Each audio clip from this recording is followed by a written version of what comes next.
Thanks for allowing me an interview with you, Billy Joe, and I really appreciate your time. I know you're very busy. Can you tell us a little bit what you do here in Dawson? What are your tasks? Sure. I work in the Student Services Department, specifically in the Campus Life and Leadership Department.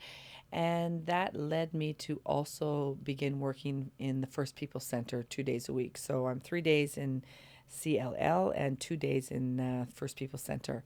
And generally, I'm one of three people that work in this department.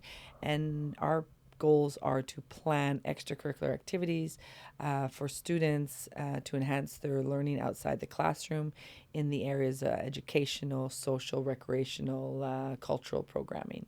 And what are your tasks and what were your particular tasks in First Nations Peoples Week? Specifically, I was the coordinator of the week, so my job was to bring in a variety of culturally based programs, dance, music, art, lecture, workshops, those kinds of things. I worked with a great group of people, a lot of volunteers. Specifically, Arenda Boucher Karat is the coordinator of the First People Center. I worked closely with her on this project. She coordinated a few of our workshops that were offered to our classes, specifically one on oral history and another one on the Three Sisters Garden. Um, and the other thing I forgot to mention with the cultural is we also look at film. So, looking at those four sections, we went out and looked in the community what was out there. So we were able to find, I'd say, about 30 different participants that came to the college over the 3 days to share their talent and their art and culture with us. Um, Namely, I worked very closely with the Saginash family. The Saginash family, one of their children, Joni, comes to school here, and we made a connection a couple of years ago, and that was our first official Indigenous days, and then from there we decided to expand that because we had been working. I've been working with a group called the First Peoples Initiative, and we thought it would be important to expand that day into at least three. So last year we had a 3 day celebration, and again this year. And as the years have progressed, we've expanded the budget, which is nice. And this budget we received from a grant from the Quebec Entente, Quebec Canada Entente. So this year, like I was saying, we had a really great lineup of people that came and shared their culture with the students. And tell me something. Why do you think, in your own opinion, that Dawson College needs a First Nations Peoples Week? Why is it so important for you? Well, I think it's mostly important because we need to recognize that where we live, where we are on First People's land, and it's important to acknowledge that, and to acknowledge what they've brought to this place. And when I'm talking about First People, I'm talking about First Nations, Métis, and Inuit. I myself am Métis, and this project has given me also a chance to uh, begin the learnings of my own culture, because unfortunately I didn't have that opportunity as a child.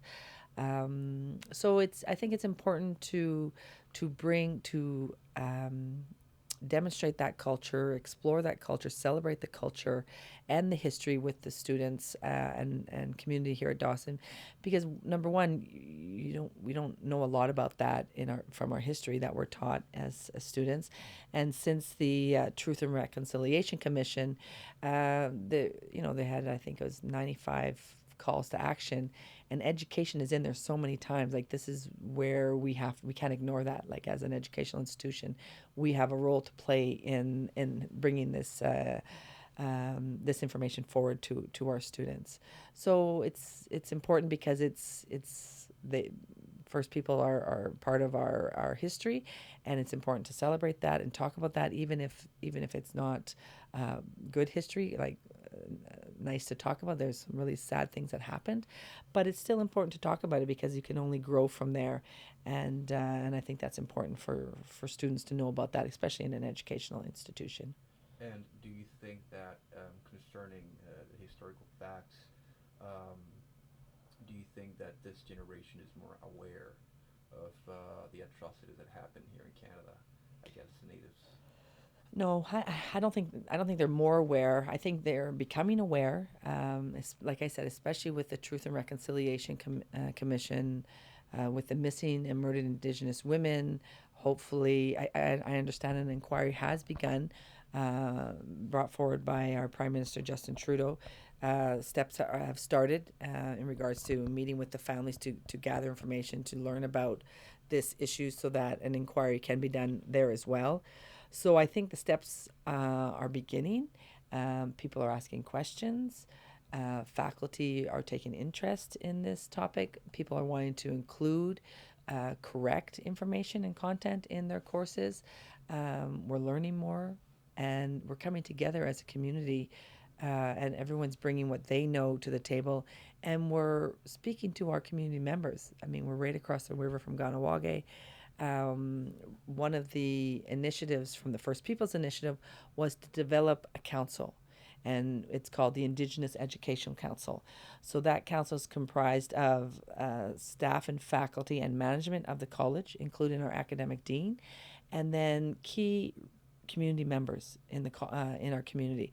So we have people from Ganawage, Mohawks, for example, Cree, people that are Cree. We have Métis and some Inuit people, and it's important that we use this council as a sounding board, and this is what we've begun to do, because it's important to have the community's input in everything that we're doing to make sure that we are doing things properly and correctly.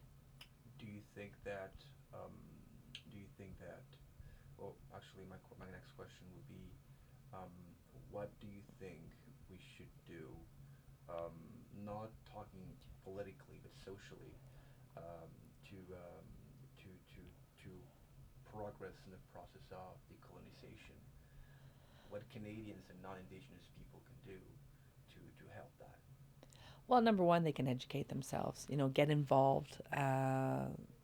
There's so many different articles out there. One of the other initiatives that have come out of the First Peoples Initiative is a Facebook page which is full of different articles that have been written by scholars and doctors of Indigenous studies. There's a newsletter that comes out every month. So there's a lot of information out there circling around that people can read. That's step one, like just educating yourself, asking questions, getting involved. Writing a lot of the wrongs that have happened.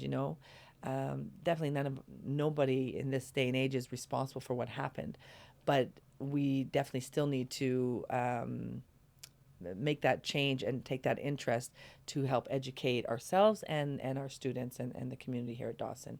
So definitely getting involved. There's so much around us right in our own city that you could do to as a social from a social point of view to get involved with this issue.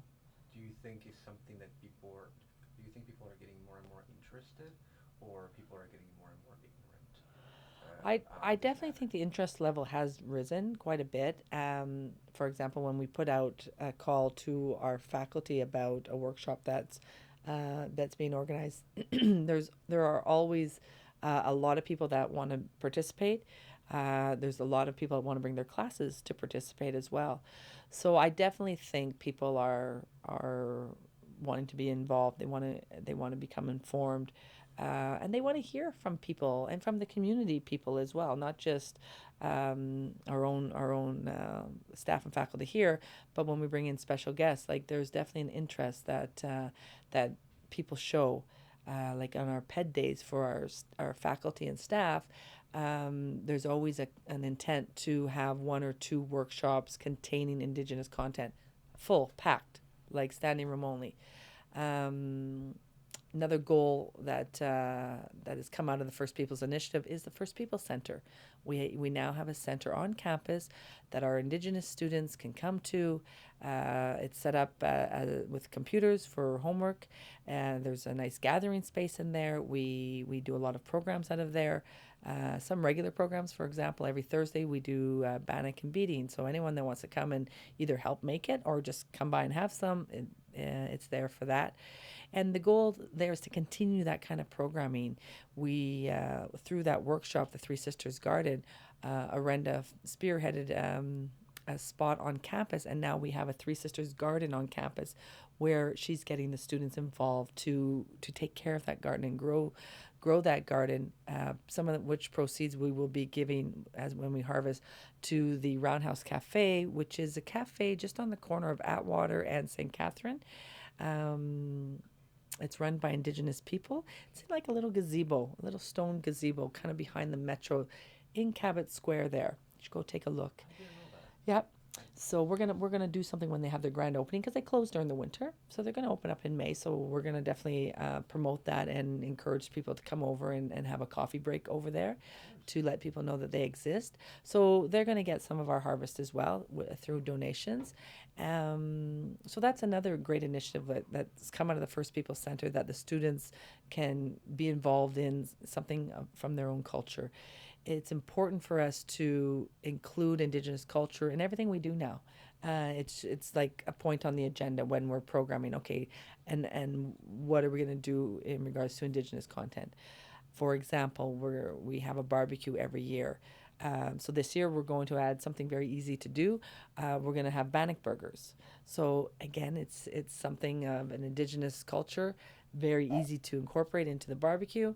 Instead of a bun, they could have bannock with their burger, which is something easy and fun and non-threatening for people to try as well. You know, so for me, that I think that's important to think in with those thoughts that whenever we can, how can we indigenize or decolonize this event by thinking about our first peoples and including that kind of content.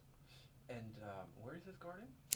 The garden is, we have a student space called Conrad's. One on the right hand side, a mother duck has kind of made that her home, so now that's become a little bit of a sanctuary. And then on the other side is a smaller enclosed garden space. That's going to be the space for the Three Sisters Garden. It's kind of just across from the computer support desk. So, but when you're in Conrad's, it's all glassed, so you can see from the inside into both courtyards. So one side you have the duck, and she's laying her eggs, as far as I know. So we should expect some ducklings soon. And then on the other side, we'll have the garden, and that's something students, any student on campus, can volunteer and participate in. But like I said, specifically, we're trying to engage our Indigenous students too in any kind of cultural programming that we can do, so that they can be part of that on their own campus. And it's a question kind of, it goes to, kind of changes the subject a little bit. But you as a, sorry, what did you say was your nation? Métis. Métis. As a Métis, what's something that you think really identifies your culture?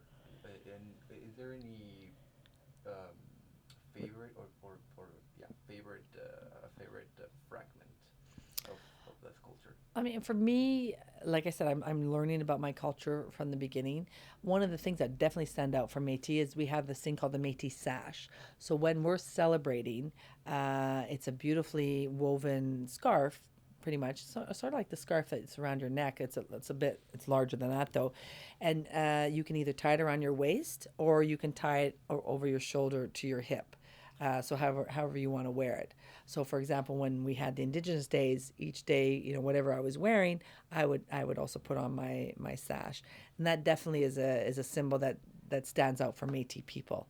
Um, and Arenda is Mohawk, and we have another lady on campus, Patricia Kiera Hemlock. She is also Mohawk, um, and Michelle Smith is Métis as well.